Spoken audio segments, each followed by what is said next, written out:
Dans le port d'Amsterdam, il y a des marins qui chantent les rêves qui les hantent au large d'Amsterdam. Dans le port d'Amsterdam, il y a des marins qui dorment. Hi everyone.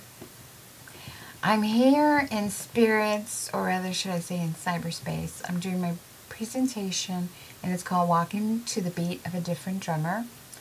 And it's about the walking in the city as the article stated by Michel de Certeau. I don't know if I pronounced it right, but here goes. I'm going to be reading it, so you'll see my eyes bouncing back and forth. Okay. When I used to walk out of my building, 221 Prinsengraad, I wasn't sure in what direction I would be heading. It was a toss-up.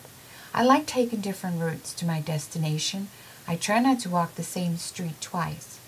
Of course, sometimes I have no choice, but most of the times I take a different path. On this particular day, I decided to walk left. Walking to the beat of a different drummer, I roam aimlessly, each step leaving a trace of remembrance, a trace that covers other traces left behind by other people taking the same path. The path is random and unfamiliar. I resist mapping my course, but walking through the streets of Amsterdam is different for the native dwellers. The people that have lived there all their lives experience something different. It is an everyday existence for them. They come out of their houses, go to the store, pick up a paper, pick up bakery goods, but an outsider coming in as a tourist sees Amsterdam and expects certain things. They expect the coffee houses, the red light districts, the bars, and some come for the Van Goghs and the Anne Franks. Whoever walks the street of Amsterdam, whether it's an outsider or an insider, the stories will always be different. But one thing is certain, that the story's representation of the cityscape transforms space into place, a site of stability in a particular spot. Recording my walk with my camera, I don't recall the faces and objects which appear on the screen. The camera captures everything unbeknownst to what I could recall at the time. For example, I don't recall the two men dressed in white who hop off the curb to let me pass. The sidewalks are narrow and busy. I don't remember the restaurant on the left getting ready for the 4 o'clock dinner crowd.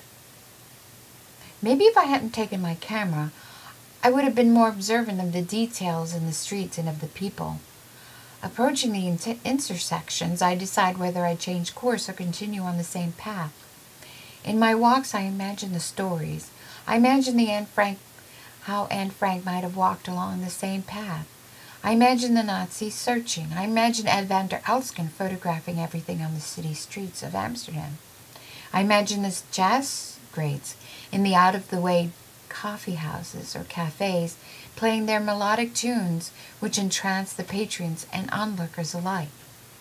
Walking along the canals, I listen to waves of water as they swirl by the engines of the tourist boats making its way through Amsterdam.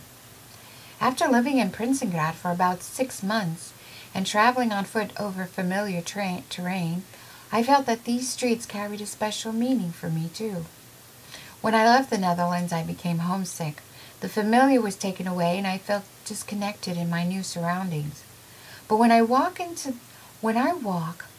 I always remember the movie The Naked City, where the narrator says in the beginning of the film, "There are 8 million stories in the naked city. This has been one of them." Was this what Michel de Certeau was referring to when he said in his dedication for the practice of everyday life? To the ordinary man, to a common hero, an ubiquitous character walking in countless thousands on the streets. Okay, so how about a challenge? The next time you walk around Amsterdam, Paris, or Berlin, take your camera, hold it up to hip level or eye level if you're comfortable, and record your walk for 3 minutes. You'll be surprised at what you have missed. You know, there'll be things that you missed, details that you didn't even know were there. After all, the camera doesn't lie. Thanks for listening, and see you sometime soon.